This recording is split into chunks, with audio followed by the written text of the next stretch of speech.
Hi everyone, I'm Kate from the Kate-Tin, and today we're going to be doing something a little bit different. As you can see, I'm already baking a baby boy. So I thought today we'll make something sweet and fried, which is delicious if you're celebrating Eid or if you just like me and love Indian sweets. So we're going to be making jalebi waffles. If you don't know what jalebi are, it's like a deep fried batter, super crispy. They're drenched in a delicious fragrant syrup, and they're my favorite. So these ones have a little bit of a twist. So the first thing we're going to do is we're going to start with the syrup, and then while we're making the syrup, we're going to make the batter. It's a very, very simple recipe, so you can kind of multitask at the same time. For the syrup, we're going to be using the Natura Sugar's golden caster sugar. The reason why I like using this sugar for this specific recipe is the crystals are very small, so there's less chance of you crystallizing the syrup. So we want a beautiful, translucent, shiny syrup. It's got a very light caramel flavor, so it allows us to add things like rose water and orange blossom water, and it doesn't cover the flavors. And it's got a beautiful fine texture. So we're going to be using this one today. And it's quite a lot of syrup, but you need to make a lot of syrup to allow the dunking. We need to dunk these jalebi properly. So the first thing we're going to do is weigh out our sugar.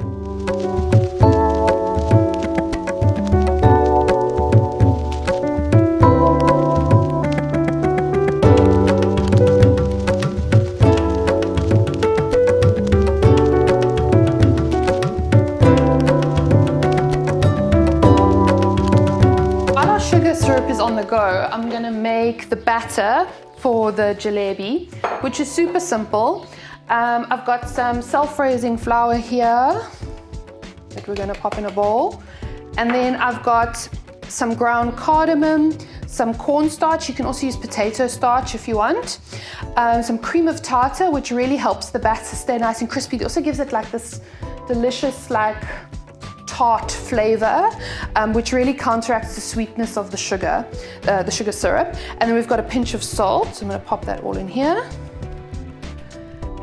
And then give it a whisk around. A whisk. I'm using a spatula. Pregnancy brain. And then we're going to add our wet ingredients. So I've got water and yogurt. I'm using double cream yogurt. I'm just going to mix these two together because it's going to make it easier to make a batter. And then I've got some melted butter. You can also use melted ghee if you want.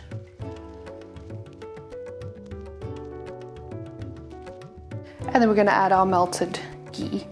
I've cooled it down a little bit. And then just mix. So at this point, once the batter is made, you can now color it however you want. So I'm going to go super fun and bright. So you can divide your batter. Obviously, you can also just color it one color if you want, but I think 3 different colors will be quite fun. So I'm just going to divide the dough. It doesn't have to be exact. I'm going to divide it into 3. And then I'm going to color yellow, pink and purple, I think, or red. I'll see how I feel.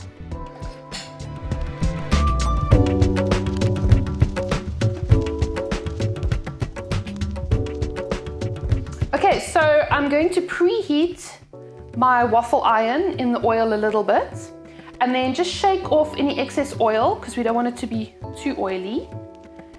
And then I'm going to carefully put it into the batter. Don't let it go too far up the sides or cover the edges, because then you're not going to be able to release it in the oil. And then pull it out, and you'll see it will coat evenly. And then we're going to put it back in the oil.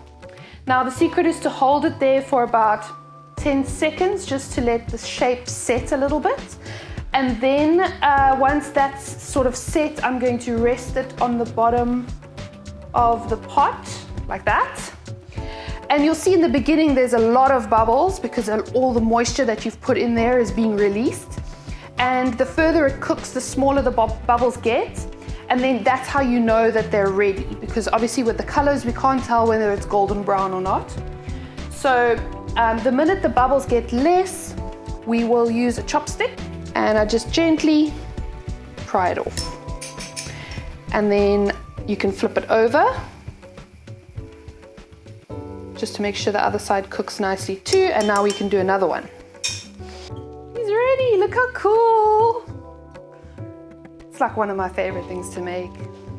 And then we're just gonna drain it on some paper towel just to get rid of that excess oil. And now we're gonna do loads of other colors, which is the fun part.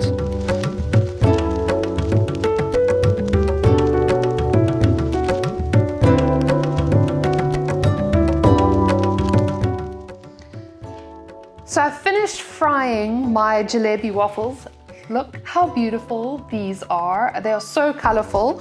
And my sugar syrup is finished. It went to 118 degrees, which is thread stage, and it's still nice and warm. So I've just turned off the heat.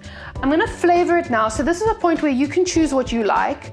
I'm going to flavor mine with some orange blossom water, which I just love. So I'm gonna just pour it in there. We pour it in at the end so that it doesn't all evaporate while you're boiling your syrup. But you can also put in rose water. Just make sure that you get a really good quality one, so it doesn't, I don't like that like perfumey kind of rose water. So it's good to invest in a good quality one. So I'm just gonna stir this in, and you can see that it's still nice and warm. And then we're going to dip our jalebi in. So I mentioned before that if you didn't have a waffle iron, you could still make them. You just put it in a squeezy bottle or a piping bag, and you pipe it directly into the oil. And it's gonna be like a normal jalebi, but because I don't do anything normal, I made mine super pretty. So the orange blossom water is in, and now we're going to dip. So I like to have a baking tray with a cooling rack just to catch any extra syrup, and a chopstick and some tongs just to drain it. So you want to be careful to not move the waffles too much in the syrup because it might crystallize. Okay, so I'm going to let's start with this little guy. And you just literally are going to dunk him in. Make sure he's coated for about 5 to 10 seconds. Drain him out. So it's gonna form a really delicious, sticky coating on the outside, and you can see that they go nice and translucent. I'm gonna use my chopstick just to, if there's any bubbles in the little holes, just to poke those. And then I'm gonna put him face down so he drains properly.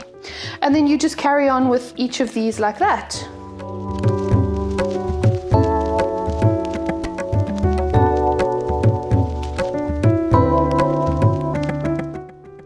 And those are my deliciously sticky and sweet jalebi waffles. You can get the recipe over on thekateton.com. Don't forget to hit subscribe if you're on YouTube, so you can follow all my recipes.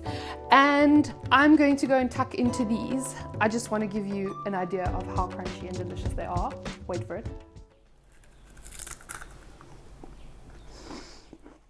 Can you hear that? Oh, they are delicious.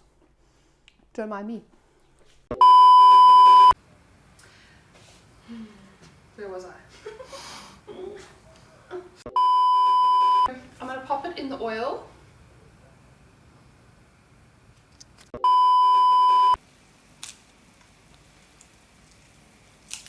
Oops.